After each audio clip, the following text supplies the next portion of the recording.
الحمد للہ رب العالمین والصلاة والسلام علی سید الانبیاء والمرسلین وعلی آلہ واصحابہ اجمعین۔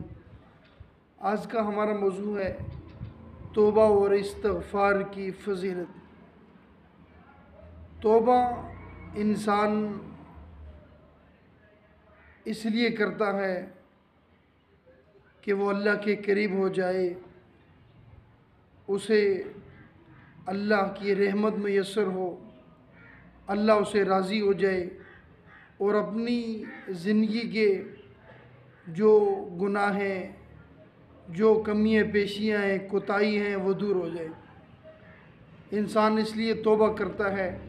توبہ کرنے کے بعد جب بندہ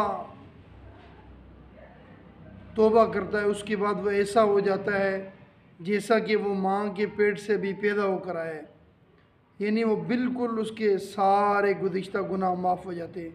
سچی توبہ کرنے والے بندے کی مثال ایسی ہی ہے جیسا وہ ابھی ماں کے پیٹ سے پیدا ہوئے۔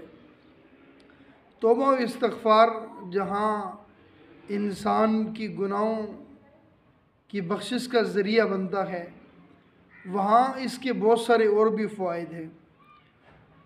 ایک تو انسان کے گزشتہ گناہ جو اس سے گناہ سرزد ہو گئے ہوتے، اللہ ان گناہوں کو معاف کر دیتا ہے۔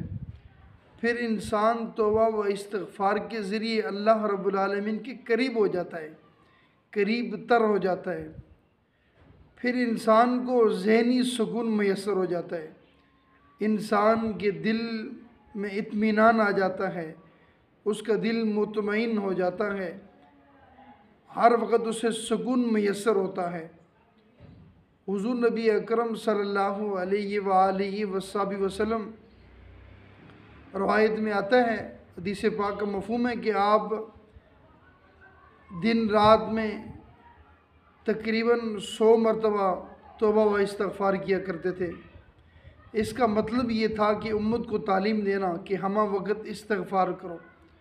استغفار انسان کے گناہوں کو بھی ختم کر دیتا ہے، انسان کی گناہوں کو بھی مٹا دیتا ہے، انسان کو سکون دیتا ہے، اسے راحت ملتی ہے، اسے اطمینان ملتا ہے۔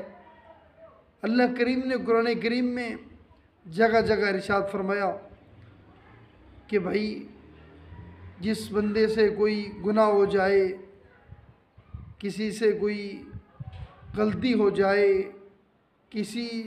کوئی اپنے جان پر ظلم کر بیٹھے، وہ اللہ کے ہاں معافی مانگے سچے دل سے، اللہ کریم یقیناً اسے معاف فرما دے گا۔ اور اللہ تبارک و تعالیٰ نے قرآن کریم میں ایک جگہ ارشاد فرمایا، قُلْ يَا عِبَادِيَ الَّذِينَ أَسْرَفُوا عَلَىٰ أَنفُسِهِمْ لَا تَقْنَطُوا مِن رَحْمَتِ اللَّهِ۔ اس آیت پاک کا مفہوم یہ ہے کہ اے حبیب مکرم صلی اللہ علیہ وسلم، آپ فرما دیجئے کہ وہ لوگ جو اپنی جانوں پر ظلم کر بیٹھے ہیں، زیادتی کر بیٹھے ہیں، ان سے کوئی غلطی ہو گئی ہے، کوئی کوتاہی ہو گئی ہے، کوئی کمی پیشی ہو گئی ہے، وہ اللہ کی رحمت سے مایوس نہ ہو۔ اللہ کریم معاف کرنے والا ہے، وہ اللہ سے توبہ کریں۔ جب وہ اللہ سے توبہ کریں گے تو اللہ تبارک و تعالیٰ ان کی توبہ کو اپنی بارگاہ جناب میں قبول و منظور فرمائے گا۔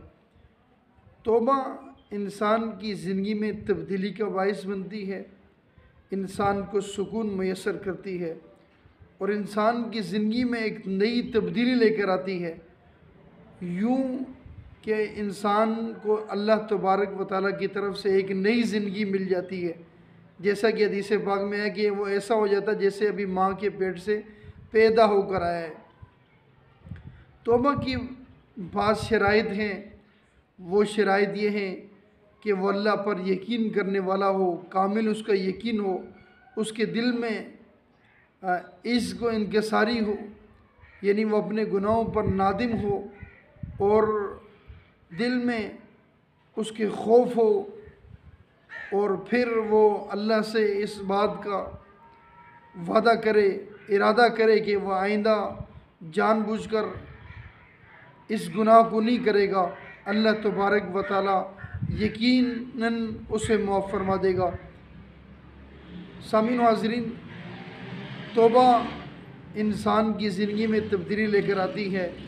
توبہ کا جو ایک آنسو ہے وہ اللہ کے ہاں اس کی بڑی قدر و قیمت ہے، اس کی اللہ کے ہاں بڑی ویلیو ہے۔ اللہ کو وہ قطرہ سارے قطروں سے پسند ہے۔ اللہ کریم میرے آپ کے ہم سب کے صغیرہ کبیرہ گناہوں کو معاف فرمائے۔ اللہ کریم ہمارے جانے میں انجانے میں جو بھی گناہ صدر ہوئے اللہ کریم ان گناہوں کو معاف فرمائے۔ ہم سچے دل سے توبہ کرتے ہیں۔ اللہ میرے والدین کریمین کی، میرے دوست احباب کی، ہمارے اہل و عیال کی صغیرہ کبیرہ گناہوں کو معاف فرمائے۔ آئندہ گناہوں سے بچنے کی توفیق عطا فرمائے۔